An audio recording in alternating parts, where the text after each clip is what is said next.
ഈ ദിവസങ്ങളിൽ നമുക്കൊന്നിച്ചായിരിക്കുവാനും ദൈവ വചനം പങ്കിടുവാനും ചില അനുഭവങ്ങൾ ഓർപ്പിക്കുവാനും ദൈവമൊരുക്കിയ സാവകാശത്തിനായി ഞാൻ ദൈവത്തെ സ്തുതിക്കുന്നു. കൃപയാല് ഈ ബോവസിന്റെ വയലിലായി തീരുവാനും അങ്ങനെ കർത്താവിന്റെ വേല ചെയ്യുവാനും ദൈവം ഈ എളിയവനായി എനിക്കും ഭാഗ്യം തന്നു എന്നല്ലാതെ എനിക്ക് അധികമൊന്നും പറയുവാനില്ല. ജീവിതത്തില് നാമധേയ ക്രിസ്ത്യാനി എന്ന് പോലും പറയുവാൻ ബന്ധമില്ലാതെ, അങ്ങനെ പോലും പേരുകൊണ്ട് പോലും പറയുവാൻ വയ്യാതെ ഞാന് സത്യത്തില് ഏത് ജാതിയിൽപ്പെട്ടവനായിരുന്നു എന്ന് ഒരു 7 വർഷം എനിക്ക് തന്നെ നല്ല നിശ്ചയമില്ലാതിരുന്ന ഒരു കാലമുണ്ടായിരുന്നു. ഹിന്ദുക്കളുടെ കൂട്ടത്തില് എന്നെ ചിലർ കൂട്ടിയിട്ടുണ്ട്. കാരണം ഞാൻ ശബരിമലയ്ക്ക് പോകുന്നത് ചില ആളുകൾ കണ്ടിട്ടുണ്ട്. മുസ്ലിംസ് കൊച്ചു മുസ്ലിയാർ എന്ന നാട്ടിലെ പലരും എന്നെ വിളിച്ചിരുന്നു. കാരണം എന്റെ ആശാന് ഒരു മുസ്ലിയാരായിരുന്നു അന്ന് പഠിപ്പിച്ചിരുന്നത്. അതുകൂടാതെ ഞാന് ഒരു യാക്കോബായ കത്തോലിക്ക സഭകളിൽ വിശ്വസിക്കുന്ന വ്യക്തിയാണെന്ന് ചിലർ പറഞ്ഞിരുന്നു. മണർകാട്, എടത്വ, പുതുപ്പള്ളി മുതലായ സ്ഥലങ്ങളിൽ ഞാൻ പെരുന്നാളുകളുടെ ഒരു സ്ഥിരം സന്ദർശകനും അവിടെ സ്ഥിരം താമസിക്കുന്ന ഒരു വ്യക്തിയുമായിരുന്നു. ഈ ദിവസങ്ങളിൽ ഞാൻ ആഗ്രഹിക്കുന്നത് ലഭിക്കുന്ന സമയം കൊണ്ട് അത് കേൾക്കുന്നവർക്ക് പ്രയോജനം വരത്തക്ക രീതിയിൽ എന്താണ്, ഇങ്ങനെയൊക്കെ പോയാൽ എങ്ങനെയാണ്, ചിലർക്ക് വിശ്വസിക്കുന്നവരുണ്ട്, അവിശ്വസിക്കുന്നവരുണ്ട്. ചിലരെന്നോട് പറഞ്ഞിട്ടുണ്ട് എനിക്ക് മന്ത്രവാദത്തിലൊന്നും വിശ്വാസമില്ലായിരുന്നു എന്ന് പറഞ്ഞിട്ടുള്ള ചില ആളുകളുണ്ട്. അത് ഞാൻ അപ്പോൾ വിചാരിച്ചു അവരെ വേദപുസ്തകം വായിക്കാത്തതിന്റെ കുഴപ്പമാണത്. അതുപോലെ പിശാചുണ്ടോ എന്ന് ചോദിച്ചിട്ടുള്ള ചില ആളുകളുണ്ട്. അതും ബൈബിള് പഠിക്കാത്തതിന്റെയും വായിക്കാത്തതിന്റെയും കുഴപ്പമാണ്. എന്നാൽ ദൈവവചനത്തിന്റെ വെളിച്ചത്തില് ചുരുങ്ങിയ ചില കാര്യങ്ങൾ മാത്രം ഓർപ്പിക്കുവാനേ എനിക്ക് കഴിയുകയുള്ളല്ലോ. ഒരു വേദഭാഗം വായിച്ചുകൊണ്ട് ഞാൻ വിഷയത്തിലേക്ക് കടന്നു വരാം. ഒരു കാര്യം എല്ലാ ദൈവമക്കളും പ്രത്യേകം ശ്രദ്ധിക്കണം. വളരെ പ്രാർത്ഥനയുണ്ടെങ്കിൽ മാത്രമേ ദൈവത്തിന്റെ സന്നിധിയിൽ നമുക്ക് ആയിരിക്കുവാൻ കഴിയുകയുള്ളൂ. സാത്താന് ഒരു കാര്യത്തിൽ വലിയ കൊതിയനാണ്. അത് അവൻ രക്തക്കൊതിയനാണ്. 7 വർഷത്തെ അനുഭവത്തില് ഒരു കുറഞ്ഞ പക്ഷം ഒരു കരിങ്കോഴിയെ എങ്കിലും സാത്താന് അതിന്റെയെങ്കിലും ചോര കൊടുത്തിട്ടില്ലാത്ത ദിവസങ്ങള് എന്റെ അനുഭവത്തില് വിരലിൽ എണ്ണുവാൻ പോലും ഇല്ല. അത്ര ചുരുക്കമായിരുന്നു. കാരണം അവൻ രക്തക്കൊതിയനാണ്. അതേ സമയത്ത് തന്നെ അവൻ രക്തം കണ്ടു കഴിഞ്ഞാൽ ഓടുന്നവനാണ്. അവൻ കോഴിയുടെ ചോരയ്ക്ക് വേണ്ടി കൊതിക്കുമ്പോൾ, യേശുവിന്റെ രക്തത്തിൽ ആശ്രയിച്ചിരിക്കുമ്പോൾ അവൻ ഓടുന്നു. അതാണ് സാത്താന് ഏറ്റവും ഭയപ്പെടുന്ന ഒരു കാര്യം, യേശുവിന്റെ രക്തമാണ്. കാരണം ആ രക്തം കൊണ്ടാണ് ദൈവം മനുഷ്യനെ വീണ്ടെടുത്തിരിക്കുന്നത്. അതുകൊണ്ട് അതിന്റെ അടുത്തെടുക്കുവാൻ ഒരു സാത്താന് ശക്തിക്കും കഴിയുകയില്ല. അതുകൊണ്ട് ദൈവമക്കള് ദൈവകൃപയിൽ ആശ്രയിച്ചിരിക്കണമേ എന്ന് ഞാൻ പ്രാരംഭമായിട്ട് ഓർപ്പിക്കുകയാണ്. ഒരു വേദഭാഗം നമുക്ക് വായിക്കാം. ആവർത്തന പുസ്തകം 18-ാം അധ്യായത്തിന്റെ 9 മുതൽ 14 വരെയുള്ള വാക്യങ്ങൾ ആദ്യം വായിക്കാം. ആവർത്തന പുസ്തകം 18-ാം അധ്യായം 9 മുതൽ 14 വരെയുള്ള വാക്യങ്ങൾ. ശേഷം അവിടുത്തെ ജാതികളുടെ വേഷതകൾ നീ പഠിക്കരുത്. തന്റെ മകനെയോ മകളെയോ അഭിപ്രവേശം ചെയ്യിക്കുന്നവൻ പ്രശ്നക്കാരൻ, മുഹൂർത്തക്കാരൻ, ആഭിചാരകൻ, ശുദ്രക്കാരൻ, മന്ത്രവാദി, വെളിച്ചപ്പാടൻ, ലക്ഷണം പറയുന്നവൻ, അഞ്ജനക്കാരൻ എന്നിങ്ങനെയുള്ളവരെ നിങ്ങളുടെ ഇടയിൽ കാണരുത്. ഈ കാര്യങ്ങൾ ചെയ്യുന്നവരെല്ലാം യഹോവയ്ക്ക് വെറുപ്പാകുന്നു. ഇങ്ങനെയുള്ള വേഷതകൾ നിമിത്തം നിന്റെ ദൈവമായ യഹോവ അവരെ നിന്റെ മുൻപിൽ നിന്ന് നീക്കിക്കളയുന്നു. നിന്റെ ദൈവമായ യഹോവയുടെ മുൻപാകെ നീ നിഷ്കളങ്കനായിരിക്കണം. അടുത്ത വാക്യം കൂടെ 14-ാമത്തെ. നീ നീക്കിക്കളവാതിരിക്കുന്ന ജാതികൾ മുഹൂർത്തക്കാരുടെയും പ്രശ്നക്കാരുടെയും വാക്ക് കേട്ട് നടന്നു. നീയോ അങ്ങനെ ചെയ്താൽ നിന്റെ ദൈവമായ യഹോവ അനുവദിച്ചിട്ടില്ല. ആമേൻ. ഒരു വാക്ക് നമുക്ക് പ്രാർത്ഥിക്കാം. പരിശുദ്ധ ദൈവമേ, സ്വർഗ്ഗപിതാവേ, ഈ മനോഹരമായ അവസരത്തിനായി ഞങ്ങൾ അങ്ങയെ സ്തുതിക്കുന്നു. ഈ സമയം കർത്താവേ, ഞങ്ങൾ തിരുവനന്തപുരത്തിലേക്ക് കടന്നു വരുന്നു. അവിടെ ഞങ്ങളെ സഹായിക്കണമെന്ന് പ്രാർത്ഥിക്കുന്നു. സാത്താന്റെ തന്ത്രങ്ങളെ അറിഞ്ഞുകൊണ്ട് ഏറിയ സൂക്ഷ്മതയോടെ ഈ നാളുകളിൽ ഈ അന്ത്യകാലത്ത് കർത്താവെ ചുവടുകളെ മുൻപോട്ട് വയ്ക്കുവാന് അവിടെ ഞങ്ങൾക്ക് സഹായിക്കണമേ.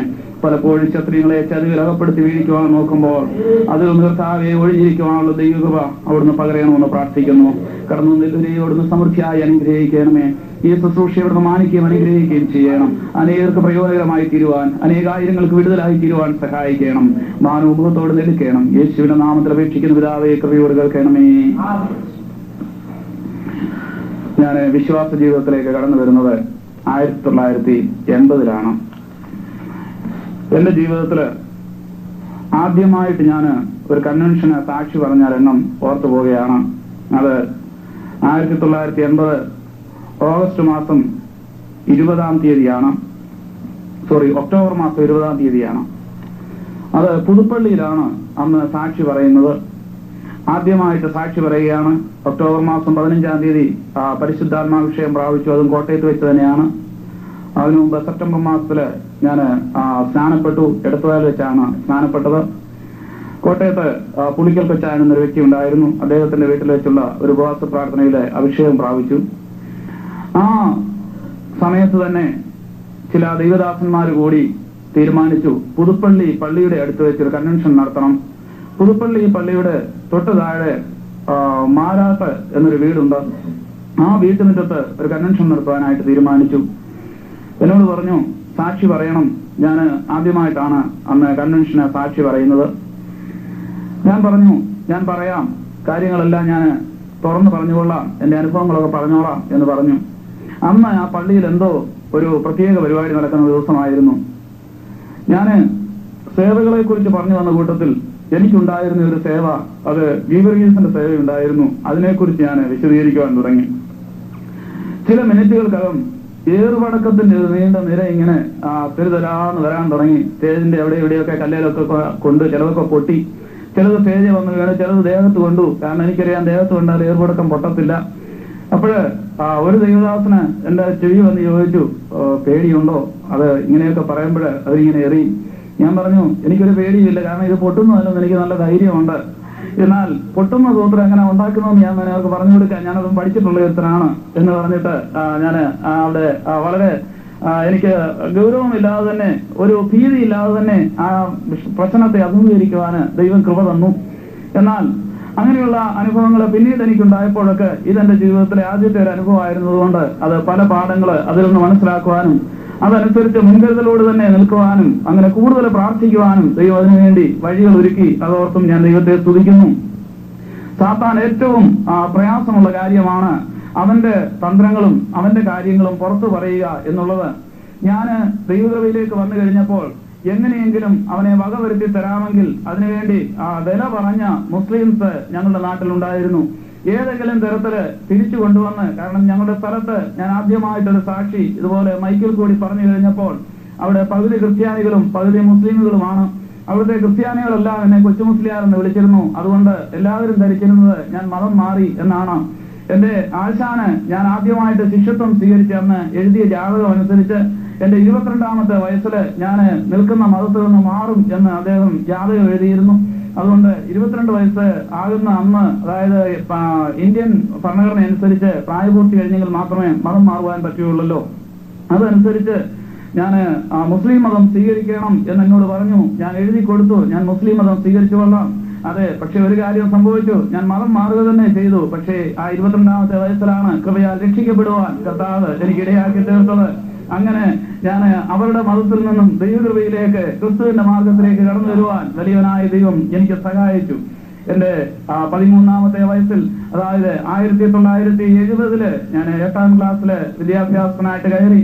ആ വർഷം തന്നെ ഒരു മുസ്ലിമിന്റെ വലയിൽ ഞാൻ പെട്ടു. ഞങ്ങളുടെ സ്ഥലത്ത് ഞാനൊരു സാധനം വാങ്ങിക്കുവാൻ കടയിൽ പോയതാണ്.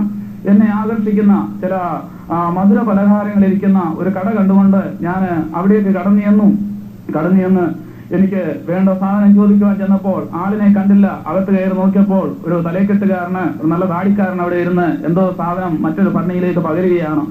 ഞാൻ ജിജ്ഞാസ കൊണ്ട് ചോദിച്ചു, ഇതെന്താണ് മുസ്ലിയാരെ എന്ന് ചോദിച്ചപ്പോൾ അദ്ദേഹം പറഞ്ഞു, മോനെ ഇത് ലേഹ്യമാണ്. ഉടനെ ഞാൻ ചോദിച്ചു, എനിക്കൂടെ തരാമോ? കാരണം ഇത് കഴിച്ചാൽ നന്നാകുമെന്നൊക്കെ ഞാൻ കൊച്ചിലെ കേട്ടിട്ടുണ്ട്, നല്ല തടിയൊക്കെ വെക്കുമെന്ന്. അത് തരാമല്ലോ എന്ന് പറഞ്ഞിട്ട് അദ്ദേഹം ഒരു സ്പൂണിൽ ഇപ്പോൾ എടുത്ത് അകത്ത് കൊണ്ടുപോയി എന്ത് ചെയ്തെന്ന് എനിക്കറിയത്തില്ല. ഏതായാലും എനിക്ക് ലേഖ്യം കിട്ടി, നല്ലതായെന്ന് ഞാനത് കഴിച്ചു. പിന്നീട് ഈ മനുഷ്യനെ കാണാതെ എനിക്ക് ഇരിക്കത്തില്ല. അങ്ങനെ ദിവസങ്ങൾ കടന്നുപോയി. എന്നാൽ ചില നാളുകൾക്ക് ശേഷം എന്നെ ഇത് പഠിപ്പിക്കുവാനുള്ള ആ ഘട്ടം വരെയും എത്തിച്ചേർന്നു. അതിനെക്കുറിച്ച് വിശദമായിട്ട് ദൈവം അനുവദിച്ചാല് നാളെ എന്റെ അനുഭവ സാക്ഷികളെ ഓർപ്പിച്ചുകൊള്ളാം. ഇന്ന് രാത്രി ഇതിനെക്കുറിച്ച് മന്ത്രവാദത്തെക്കുറിച്ച് ഒരു ചെറിയ ഇൻട്രൊഡക്ഷൻ. കാരണം പലരും ഭയപ്പെടുന്നതായ ഒരു കാര്യമാണ്. പലപ്പോഴും വിശ്വാസികൾക്ക് പോലും ചിലർക്ക് ഭയം വരുന്ന ഒരു കാര്യമാണ്. ചിലരുണ്ടോ എന്ന് ചോദിക്കുന്ന വിഷയങ്ങളാണ്. ചിലരെ പലരെയും കുറ്റം വിധിക്കുന്നതാണ്. എന്നാൽ സാത്താൻ ആരുടെയെല്ലാം അടുത്തിയെല്ലാം വേണ്ടി വന്നാല് അവന് നമ്മുടെ അടുത്ത് മാത്രമല്ല വലിയവനായ ദൈവത്തെയും പരീക്ഷിക്കുവാൻ കടന്നു എന്നതാണ് സാത്താൻ. അപ്പോൾ സാധാരണക്കാരായിരിക്കുന്ന മനുഷ്യരെ അവൻ വെറുതെ വിടുകയില്ല. കാരണം യേശു പിശാചിനാൽ പരീക്ഷിക്കപ്പെടേണ്ടതിന് പോയി. അതും ഉപവാസം കഴിഞ്ഞപ്പോൾ സാത്താൻ യേശുവിനെ പരീക്ഷിക്കുവാനായി അടുത്തിയെന്നു. 3 തരത്തിലുള്ള പരീക്ഷകള് അവിടെ സാത്താൻ നടത്തി എന്നൊക്കെ നമ്മുടെ ദൈവവചനത്തിൽ വായിക്കുന്നുണ്ടല്ലോ. എന്നാൽ എന്താണ് ഇതിന്റെ ഉത്ഭവത്തെക്കുറിച്ചോ അതിന്റെ ആരംഭത്തെക്കുറിച്ചോ അധികമൊന്നും ഞാൻ സംസാരിക്കാൻ ആഗ്രഹിക്കുന്നില്ല. പല രീതിയില് ആളുകള് വേദങ്ങളെ തിരിച്ചിട്ടുണ്ട്. ഇതില് സാധാരണയായിട്ട് ഞാൻ പഠിച്ച ആ വേദത്തിന് അല്ലെങ്കിൽ 4-ാം വേദം അല്ലെങ്കിൽ ഇടത്തോട്ടുള്ള പണി, കൂടോത്രം, ക്ഷുദ്രം എന്നൊക്കെ പല പേരുകളില് ആളുകള് പലരും പറയാറുണ്ട്, അതിനെക്കുറിച്ച് സംസാരിക്കാറുണ്ട്. എന്താണ് ഇതിനകത്ത് പറഞ്ഞിരിക്കുന്നതെന്ന് ചോദിച്ചാൽ അവരുടെ മതഗ്രന്ഥം അനുസരിച്ച് വാസ്തവത്തില് അതിന് പോകാൻ പറഞ്ഞിട്ടില്ല. അത് തെറ്റാണ്. ലോകത്തില് ദൈവം ഒരു കൽപ്പന മനുഷ്യന് കൊടുത്തിട്ടുണ്ടെങ്കിൽ സാത്താൻ ആഗ്രഹിക്കുന്നത് അതിനെതിരായിട്ട് മനുഷ്യനെ നടത്തണം എന്നുള്ളതാണ്. ദൈവം തന്റെ കരം കൊണ്ട് സീനായി മലയിൽ തീനാമ്പുകൾക്കിടയിൽ നിന്ന് കൽപ്പന എഴുതി ഒരു വിഗ്രഹം ഉണ്ടാക്കരുത്, മീതെ സ്വർഗത്തിലെങ്കിലും താഴെ ഭൂമിയിലെങ്കിലും ഭൂമിക്ക് കീഴെ വെള്ളത്തിലെങ്കിലുമുള്ള യാതൊന്നിന്റെയും പ്രതിമയും ഉണ്ടാക്കരുത് എന്ന് ദൈവം കൽപ്പനയിൽ കൽപ്പന തന്റെ കരങ്ങൾ കൊണ്ട് എഴുതി മോശയ്ക്ക് കൊടുക്കുമ്പോൾ ആ കൽപ്പന എഴുതുന്ന അതേ സമയത്ത് തന്നെ സാത്താനും താഴെ കൽപ്പന എഴുതി ഒരു വിഗ്രഹം ഉണ്ടാക്കണം. അത് സാധാരണ വിഗ്രഹമായിരിക്കണം, അത് സ്വർണം കൊണ്ടായിരിക്കണം, ഏറ്റവും നല്ല ലോകമായിരിക്കണം. അതിനെ നമസ്കരിക്കരുതെന്ന് ദൈവം മുകളിൽ എഴുതിയപ്പോൾ സാത്താൻ താഴെ പറഞ്ഞു അതിനെ നമസ്കരിക്കണം. അതെ, ഇസ്രായേൽ ജനത ഏതൊരു ജനതയ്ക്ക് വേണ്ടി ദൈവം ഈ കൽപ്പന മുകളിൽ എഴുതിയോ, ദൈവത്തിന്റെ കരങ്ങൾ കൊണ്ട് എഴുതിയോ, അതേ ജനത ആ സമയത്ത് തന്നെ താഴെ അഹ്റോന്റെ നേതൃത്വത്തില് ഒരു കാളക്കുട്ടിയെ ഉണ്ടാക്കി അതിന്റെ മുൻപില് സാക്ഷാൽ അമ്മയെ നമസ്കരിക്കുകയായിരുന്നു. ഇതിന്റെ പിന്നിൽ പ്രവർത്തിച്ചത് അഹ്റോനോ ഇസ്രായേൽ ജനങ്ങളോ അല്ല. പിന്നെയോ അവരെ വഞ്ചിച്ചു കളയുവാൻ, ദൈവത്തിന്റെ കൽപ്പനയിൽ നിന്ന് അകറ്റിക്കളയുവാൻ, ദൈവ വഴിയിൽ നിന്ന് അവരെ എന്നേക്കുമായിട്ട് നശിപ്പിച്ചു കളയുവാൻ പ്രവർത്തിച്ച സാത്താൻ തന്നെയായിരുന്നു. സാത്താന് ആ രംഗത്തില് നല്ലതുപോലെ മുതലെടുത്തു. കാരണം അവന്റെ ആഗ്രഹം ദൈവം എന്തെങ്കിലും ഒന്ന് കൽപ്പിച്ചാൽ മനുഷ്യനത് ലംഘിക്കണം എന്നുള്ളതായിരുന്നു. അങ്ങനെ ആദ്യം മുതൽ തന്നെ ദൈവത്തിന്റെ കൽപ്പനകളെ ലംഘിപ്പിക്കുവാനായിട്ട് സാത്താൻ വളരെയധികം പരിശ്രമിച്ചുകൊണ്ടിരുന്നു. നാളുകൾ കഴിയും തോറും സാത്താന് പല വേഷത്തിലും പല രീതിയിലും മനുഷ്യരുടെ മുൻപിൽ പ്രത്യക്ഷപ്പെട്ടു. എന്നാൽ കാലങ്ങൾ കഴിഞ്ഞു, മനുഷ്യനെ തിരക്കേറിയ ജീവിതത്തിലേക്ക് കടന്നു വന്നു. ആ സമയത്ത് അത്ഭുതങ്ങള് കാണേണ്ട ചില ഘട്ടങ്ങൾ അവരുടെ മുൻപിൽ വന്നു. എന്നാൽ അത്ഭുതങ്ങള് ചുരുങ്ങിയ സമയം കൊണ്ട് മാത്രം കണ്ടെങ്കിലേ അവർക്ക് തൃപ്തി വരികയുള്ളൂ. കൂടുതൽ സമയം ചിലവഴിക്കുവാനില്ല. അത്ഭുതങ്ങൾ കാണുകയും ചെയ്യണം, അവർക്ക് ബോധിച്ച ജീവിതത്തിൽ നടക്കുകയും ചെയ്യണം. ഒരിക്കലും ദൈവവചനത്തിന്റെ പ്രമാണത്തിൽ നിൽക്കുന്നവന് മാത്രമേ ദൈവം അനുഗ്രഹിക്കുകയുള്ളൂ, അല്ലെങ്കിൽ ദൈവം അവന് വിടുതൽ കൊടുക്കുകയുള്ളൂ. എന്നാൽ സാത്താന്റെ അടുക്കൽ ചെന്ന് കഴിഞ്ഞാൽ അവനെ ബോധിച്ചതുപോലെയൊക്കെ നടക്കാം. സാത്താന്റെ പ്രമാണത്തിൽ നടക്കുന്നതാണല്ലോ കൂടുതൽ ആളുകൾക്ക് ഇഷ്ടം. കൂടുതൽ ആളുകളും ലോകത്തിലെ ജനസംഖ്യയിൽ ഏറ്റവും കൂടുതൽ 99% ആളുകളും അങ്ങനെയാണല്ലോ നടക്കുന്നത്. സാത്താൻ അവന്റെ കരങ്ങളിലാണ് മനുഷ്യനെ എടുത്തുകൊണ്ടിരിക്കുന്നത്. എന്നാൽ കുറുക്കു വഴിയിൽ കൂടെ കാര്യം സാധിക്കുവാൻ വളരെ വർഷങ്ങളായിട്ട് മനുഷ്യൻ പരിശ്രമിച്ചുകൊണ്ടിരുന്നു. അതിനുവേണ്ടി പല കാര്യങ്ങൾ മനുഷ്യൻ ചിന്തിച്ചു. അപ്പോൾ സാത്താൻ തീരുമാനിച്ചു മനുഷ്യനെ അടിപ്പെടുത്തുവാൻ, മനുഷ്യനെ മയക്കിയെടുക്കുവാൻ, മനുഷ്യനെ ദൈവവഴിയിൽ നിന്ന് മാറ്റുവാൻ ഏറ്റവും നല്ല ഒരു പ്രയോഗമുണ്ട്. അത് മറ്റൊന്നുമല്ല, കുറുക്കു വഴിയിൽ കൂടി തന്നെ മനുഷ്യന്റെ കാര്യങ്ങൾക്ക് സാക്ഷ്യം വരുത്തി കൊടുക്കുക. അത് നല്ലൊരു മാർഗമാണെന്ന് സാത്താൻ ചിന്തിച്ചു. ചില മനുഷ്യരെ ചില ദർശനങ്ങളൊക്കെ കാണിച്ച് സാത്താൻ തന്നെ കയ്യിലെടുത്തു. അതെ, ക്രൈസ്തവ ലോകത്തെ പോലും അവൻ വളരെയധികം വഞ്ചിച്ചു. മരിച്ചുപോയ ഒരു മനുഷ്യനാണെന്ന് പറഞ്ഞ് ആ പേരെടുത്ത് ആ വേഷം കെട്ടി അതിനെക്കുറിച്ച് ആ വ്യക്തിയാണെന്ന് സംസാരിച്ചുകൊണ്ട് ചിലർക്ക് ഉറക്കത്തിലൊക്കെ ചിലർ പ്രത്യക്ഷമായി. എന്നിട്ട് ചിലരോട് പറഞ്ഞു, ഇന്ന സ്ഥലത്ത് നീ പോയി ഇന്നതുപോലെയുള്ള ചില പരിപാടികള് പൂജകൾ ചെയ്യുകയാണെങ്കിൽ, ഇന്ന സ്ഥലത്ത് നീ പള്ളി പണിയുകയാണെങ്കിൽ, അമ്പലം പണിയുകയാണെങ്കിൽ, ആലയം വെക്കുകയാണെങ്കിൽ, കുരിയാല കെട്ടുകയാണെങ്കിൽ അവിടെ ഞാൻ ഇരുന്ന് ചില അത്ഭുതങ്ങളൊക്കെ ചെയ്യും. അവിടുത്തെ മണ്ണ് കൊണ്ടുപോകുന്നവനും അവിടെ വന്നിരിക്കുന്നവനും അവിടെ നേരത്തെ ഇടുന്നവനും അവിടെ എണ്ണ ഒഴിക്കുന്നവനും അവിടെ തിരികെത്തിക്കുന്നവനും അതിൽ വിശ്വസിക്കുന്നവനും ഒക്കെ ഞാൻ അത്ഭുതങ്ങൾ ചെയ്തു കൊടുക്കും എന്ന് സാത്താൻ മനുഷ്യന്റെ അടുത്ത് എന്ന് പറഞ്ഞു. സാത്താൻ അവന്റെ തനി രൂപത്തിൽ വന്നാൽ മനുഷ്യൻ അതിൽ വീഴുകയില്ലെന്ന് സാത്താൻ അറിയാം. അതുകൊണ്ട് അവൻ നല്ല നല്ല മനുഷ്യരുടെ വേഷത്തില് മനുഷ്യനെ വഞ്ചിക്കുവാനായിട്ട് തീരുമാനിച്ചു. അതെ, ഏത് മതഗ്രന്ഥങ്ങൾ പഠിച്ചാലും ഏത് രീതിയിലായിരുന്നാലും മനുഷ്യൻ ജന്മനാ തന്നെ പാപിയാണല്ലോ. കാരണം അവന്റെ രക്തത്തിൽ തന്നെ അത് കലർന്നിരിക്കുകയാണ്. അതെ, ഖുർആനും അത് തന്നെയാണ് പറയുന്നത്. ഒരു മനുഷ്യൻ ജനിക്കുമ്പോൾ തന്നെ ഇബ്ലീസിന്റെ കരങ്ങൾ അവനെ തൊട്ട് മുറിവേൽപ്പിച്ച് അവൻ ജന്മനാ തന്നെ കാഫീറായി ജനിക്കുന്നു, എന്ന് വെച്ചാൽ പാപി എന്നാണ്. അങ്ങനെ അവൻ എപ്പോഴും മനുഷ്യൻ വളരുമ്പോൾ അവനൊരു കള്ള കാഫീറായിട്ട് മാറുന്നു എന്ന് മുസ്ലിം വേദം പഠിപ്പിക്കുന്നുണ്ട്. അപ്പോൾ ആ സമയത്ത് അതിനുവേണ്ടി അതിൽ നിന്ന് ഏതെങ്കിലും തരത്തില് വിഷയങ്ങൾക്ക് വിടുതൽ കിട്ടണമെങ്കിൽ ദൈവസന്നിധിയിൽ ചെന്നാൽ ദൈവം അതിന് ചില പ്രമാണങ്ങളും നിബന്ധനകളും വെച്ചിട്ടുണ്ട്. അതുകൊണ്ട് സാത്താൻ തീരുമാനിച്ചു, ദൈവത്തിൽ നിന്ന് എന്നേക്കുമായിട്ട് മനുഷ്യനെ അകറ്റുവാൻ ഈ ഒരു മാർഗം വളരെ നന്നായിരിക്കും. അത് വളരെ പഴയ കാലം മുതലേ ഉണ്ടായിരുന്നു. അതെ, ഈജിപ്തിൽ അതിന്റെ ഒരു വലിയ കേന്ദ്രമായിരുന്നു എന്ന് നമ്മൾ ബൈബിൾ വായിക്കുമ്പോഴും മനസ്സിലാക്കുവാൻ സാധിക്കുന്നുണ്ട്. അങ്ങനെ അതിനെക്കുറിച്ചോ അതിന്റെ ഉത്ഭവത്തെക്കുറിച്ചോ ഞാൻ അധികം വിശദീകരിക്കുന്നില്ല. എന്നാൽ എന്തുകൊണ്ടാണ് ഈ കാര്യങ്ങൾ നടക്കുന്നത് എന്താണെന്ന് ചോദിച്ചാല്, മന്ത്രവാദം എന്താണെന്ന് ഒരു വാക്കിൽ പറയുകയാണെങ്കിൽ, സാത്താന്യ ശക്തിയെ അല്ലെങ്കിൽ ദൈവത്തിന് വിരോധമായിട്ട് പ്രവർത്തിച്ചുകൊണ്ടിരിക്കുന്ന ദൈവം സ്വർഗത്തിൽ നിന്ന് അടിച്ചിറക്കിയ ആ ദുഷ്ടാത്മ സേനയെ ആരാധിക്കുവാനും അതിനെ പൂജിക്കുവാനും അതിനെ സേവിക്കുവാനുമായിട്ട് മനുഷ്യൻ വ്യഗ്രത കൊണ്ട് അതിനെ വിളിച്ച്, അത് സാധാരണ ആളുകള് ദൈവമക്കള് ദൈവത്തെ വിളിച്ച് പ്രാർത്ഥിക്കുന്നത് പോലെ അതിനെ വിളിക്കുകയും അതിന് ചില കർമ്മങ്ങളും പൂജകളും സേവകളുമുണ്ട്. സേവകൾക്ക് ചില പ്രമാണങ്ങളുണ്ട്. അത് ഒരുത്തന് ഒരു സാത്താനെ സേവിക്കണമെങ്കിൽ അല്ലെങ്കിൽ ഒരു സാത്താന്യ ശക്തിയുടെ സേവ കിട്ടണമെങ്കിൽ ഇത്ര ദിവസം നോയമ്പ് നോക്കണമെന്നുണ്ട്. കുട്ടിച്ചാത്തന്റെ സേവ കിട്ടാൻ ഏതാണ്ട് 21 ദിവസം ഉറക്കളച്ചിരിക്കണമെന്നുണ്ട്. ഉറക്കളച്ചാൽ മാത്രം പോരാ, അതിന് ചില മന്ത്രങ്ങളും പൂജകളും ഒക്കെ ഉണ്ട്. അതൊക്കെ പറഞ്ഞു കഴിഞ്ഞാൽ ഇനിയും ഒന്ന് ചൊല്ലി നോക്കാമോ എന്നൊക്കെ വിചാരിച്ചു പോകുന്നതുകൊണ്ട് അതിനെക്കുറിച്ചൊന്നും ഞാൻ വിശദീകരിക്കുന്നില്ല. കാരണം അതിന് 21 ദിവസത്തെ ഉറക്കളപ്പ് എന്ന് പറഞ്ഞൊരു പഥ്യമുണ്ട്. 21 ദിവസത്തെ ഉറക്കളപ്പ് കഴിയുമ്പോൾ 21-ാം ദിവസം കറവയുള്ള എരുമയെ കാലിത്തൊഴുത്തിൽ നിന്ന് മാറ്റി ദൂരെ കൊണ്ട് കെട്ടിയിട്ട് ആറ്റരിയത്തോ തോട്ടരിയത്തോ കിണറ്റിന്റെ അരികത്തോ കെട്ടിയിട്ട് വെളുപ്പിനെ 4:30 മണിയാകുമ്പോൾ പുലരുന്നതിന് മുമ്പ് 4 മണിയാകുമ്പോൾ അവിടെ ചെന്ന് മാറി മരത്തിന് മറഞ്ഞിരുന്ന് അതിന്റെ മന്ത്രങ്ങള് ഒക്കെ ജപിച്ച്, അതിന് ജപവും തപവും തപമാലയൊക്കെ ഉണ്ട്, ഇതൊക്കെ കൊണ്ടുവന്ന് അവിടെ ഇരുന്നിട്ട് ആ സമയത്ത് ഇതിനെ എരുമയെ കറന്ന് പാല് കുടിക്കുവാനായിട്ട് ഒരു കുറുമുണ്ടൻ വടിയുമായിട്ട്, ഒരു കൊച്ചു വടിയുമായിട്ട് ഇങ്ങനെ, കുട്ടിച്ചാത്തനെന്ന പേര് കേൾക്കുമ്പോൾ തന്നെ അറിയാം ആൾ വളരെ കുട്ടിയാണ്, മുണ്ടനാണെന്നറിയാം. അങ്ങനെ വരുന്ന സമയത്ത് ഈ വടി കൊണ്ട് അടുത്തുള്ള മരത്തിൽ പാടയിലോ കാഞ്ഞിരത്തിലോ ഏതെങ്കിലും അതുപോലെയുള്ള മരത്തിൽ കൊണ്ട് ചാരി വെച്ച് അവിടെ നിന്ന് ഈ എരുമയെ കടക്കാൻ പോകുന്ന സമയത്ത് ഈ വടി കയ്യിലെടുത്തിട്ട് നീ ഇനി എന്റെ അടിമയാണെന്ന് പറയണം. അപ്പോഴവനത് സമ്മതിക്കും. ഇങ്ങനെയൊക്കെയുള്ള ചില നോയമ്പുകളുണ്ട്. ഞാനത് മനസ്സിലാകാൻ വേണ്ടി ആ ഒരു നോയമ്പ് പറഞ്ഞതാണ്. പിന്നെ സാധാരണ ആളുകള്, ക്രിസ്ത്യാനികളിൽ പോലും ഒരു നല്ല ഭാഗവും വിശ്വസിക്കുന്ന ചില ആളുകളുണ്ട്. അത് സേവാശക്തികളാണ്.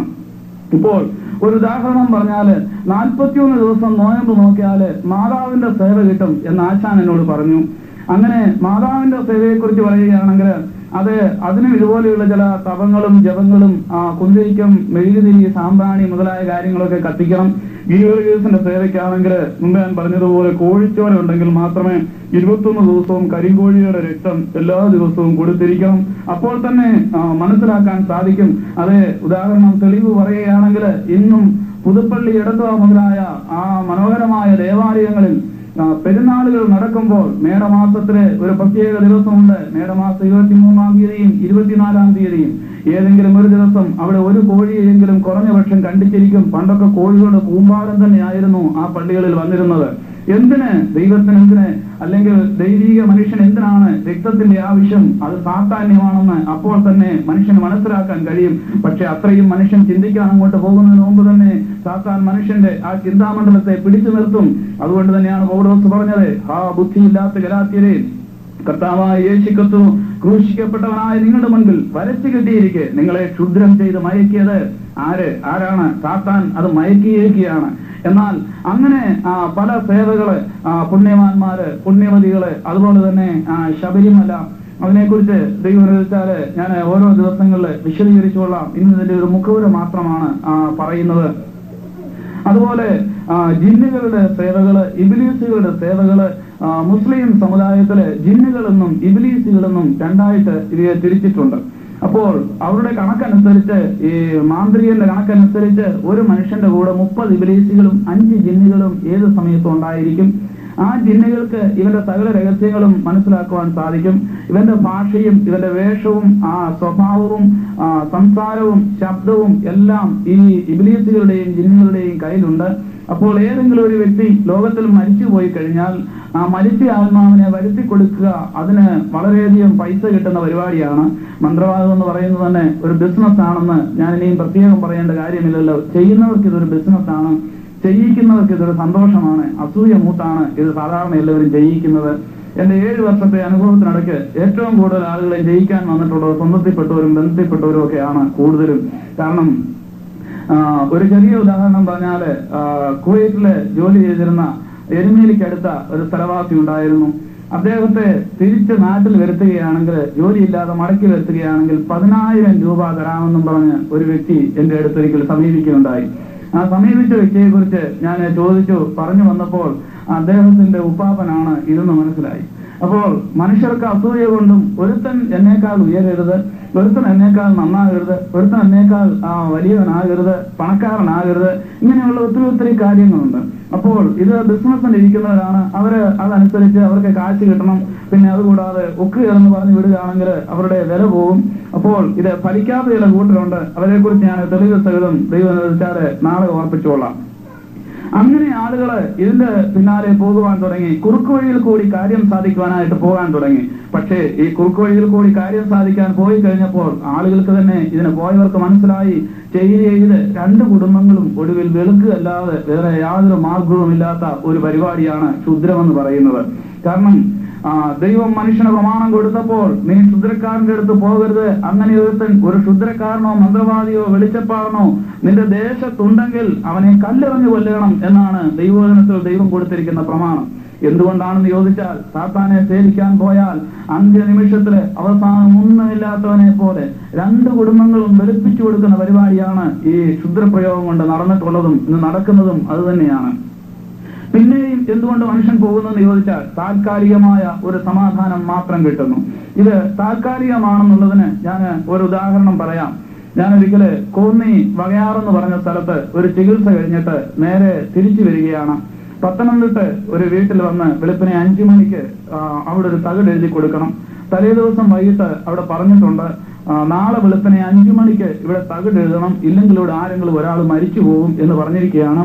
വാസ്തവം പറഞ്ഞാൽ അവിടെ ആരും മരിക്കത്തില്ല. പിന്നെ ഇവർക്ക് ഒന്നുകൂടെ സ്പീഡ് കൂടാനും ഈ ഫീസ് പെട്ടെന്ന് സംഘടിപ്പിച്ചു വെക്കാനും ഈ തകിട് എഴുതുന്നതിനൊക്കെ ഓരോന്നിനും ഫീസുണ്ട്. ആ പൈസ പെട്ടെന്ന് കരുതി കൂട്ടി വെക്കാനും ഒക്കെയുള്ള ഒരു പരിപാടിക്കാണ്. അപ്പൊ തന്നെയല്ല, 5 മണി വരെ പിന്നെ ഇങ്ങനെ ഞങ്ങൾ ചെല്ലുന്ന കാര്യം മാത്രം ഇവർ ഓർത്തുകൊണ്ടിരിക്കണം, വേറെ പരിപാടിക്കൊന്നും പോകരുത്. ഇതിനുവേണ്ടി കാര്യങ്ങളെല്ലാം പറഞ്ഞ് ക്രമീകരിച്ചു. പക്ഷേ എന്തോ ഗ്രഹപ്പഴയ്ക്ക് അന്ന് ഞങ്ങള് വകയാറ് വീട്ടിൽ നിന്ന് ഇറങ്ങിയപ്പം തന്നെ സമയം രാത്രി 10:30 10:00 ഞങ്ങള് നടന്ന് കോന്നി ജംഗ്ഷൻ വരെ വന്നു. കോന്നി വന്നപ്പോൾ ഒരു കടയിൽ ചെന്ന് ചോദിച്ചു, കാർ വല്ലതും കിട്ടുമോ പത്തനംതിട്ടയ്ക്ക് പോകാൻ? ഇവിടെ ഒന്നും കിട്ടുകയില്ല കുഞ്ഞുങ്ങളെ, നിങ്ങൾ എവിടെ നിന്ന് വരിക, എത്രയും പെട്ടെന്ന് ഏതെങ്കിലും വീട്ടിൽ പോയി കിടക്കാൻ നോക്കിയോ, പോലീസ് ഇങ്ങനെ റോന്തി കിട്ടുന്നുണ്ട്, 144 പ്രഖ്യാപിച്ചിരിക്കുകയാണെന്ന് പറഞ്ഞു. അത് കേട്ട് കഴിഞ്ഞപ്പോൾ ഞങ്ങൾക്ക് ആ പാടെ വിഷമമായി. അയ്യോ, ഇനി ഒരു വണ്ടി പോലും ഇല്ല, ആ വനപ്രദേശത്തൂടെ ഞങ്ങൾ എങ്ങോട്ട് പോകാനാണ്? അല്ലെങ്കിൽ തന്നെ 5 മണിക്ക് മുമ്പ് അവിടെ ചെന്നില്ലെങ്കിൽ അവിടെ ആരും മരിക്കത്തില്ല. ആ സമയത്ത് പിന്നെ അവർക്ക് അവിശ്വാസമാകും. അവർ പറയാം നിങ്ങൾ പറഞ്ഞത് ചുമ്മാതാണെന്ന്. കാരണം അത് ശരിയാണെന്ന് തെളിയിക്കാൻ അങ്ങനെയുള്ള ചില കാര്യങ്ങളൊക്കെ പറഞ്ഞ് ആ സമയത്തിന് മുമ്പ് ചെന്നില്ലെങ്കിൽ സംഗതി കുഴപ്പമാകും. അല്ലേ പിന്നെ ഞങ്ങള് ഇവിടെ ഇരുന്നുകൊണ്ട് വേറെ പരിപാടി ഞങ്ങളുടെ കാശ് മുടക്കി ചെയ്ത് അവിടുത്തെ കൂട്ടി നിൽക്കുന്ന ഒരു പശുവിനെങ്കിലും തെള്ളിയിട്ട് കൊന്നില്ലെങ്കിൽ അത് കുഴപ്പമാകും. അങ്ങനെയൊക്കെയുള്ള പരിപാടികൾ ഇവരുടെ കയ്യിലുണ്ട്. അപ്പം അങ്ങനെ വരികയാണ്. പിന്നെ ആ ദോഷം അങ്ങനെ അങ്ങ് തട്ടി നീങ്ങിയതാ, ഞങ്ങളത് മനഃപൂർവ്വം തട്ടി നീക്കിച്ചതാന്ന് പറയാം.